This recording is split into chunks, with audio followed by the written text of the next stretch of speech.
අද අපි කොළඹදී කඳුකර දෙමළ ජනයාගේ අයිතිවාසිකම් සම්බන්ධව සාකච්ඡා කරා. ඒකෙන් ඉතාම ප්‍රධාන සාකච්ඡාවට භාජන වුණේ කඳුකර ජනයාගේ ඉඩම් සම්බන්ධ උරුමය ගැන අපි සාකච්ඡා කරා. ඒකෙදී කඳුකරේ ජනයා දැන් ඉන්න නැත්නම් කඳු වතුවල වැඩ කරන කම්කරුවන්ට පමණක් ඉඩම් ලබා දීම කියන සංකල්පයට සම්පූර්ණයෙන්ම විරුද්ධයි.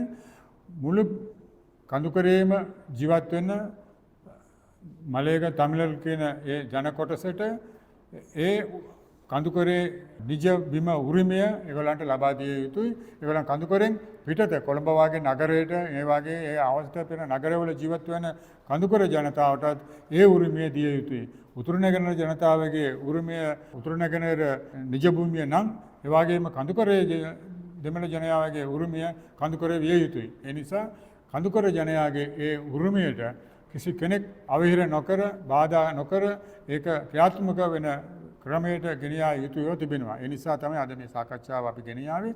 මේ තුල පෞද්ගලික ආණ්ඩුව තුල වරින් වර එක පනත් කැටුම්පත් කඳුකර ජනතාව වෙනුවෙන් ඉදිරිපත් කරත් ඒක මුළුමනින්ම ඒ අවස්ථාව වෙනකොට පමණයි. ඉතින් පස්සේ ඒක ක්‍රියාත්මකට නොවන අන්දමට මේ බෞද්ධ රාජ්‍යය විසින් මේක අතහැරලා දානවා. නැත්නම් ඒක ක්‍රියාත්මක නොවන තැනකට තල්ලු කරනවා.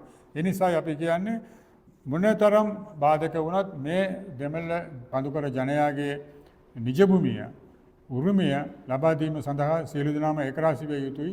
ඒ වෙනුවෙන් අපි කටයුතු කරනවා. ඒකට අපිට සහයෝගය දෙන්න කියලා අපි ඉල්ලනවා.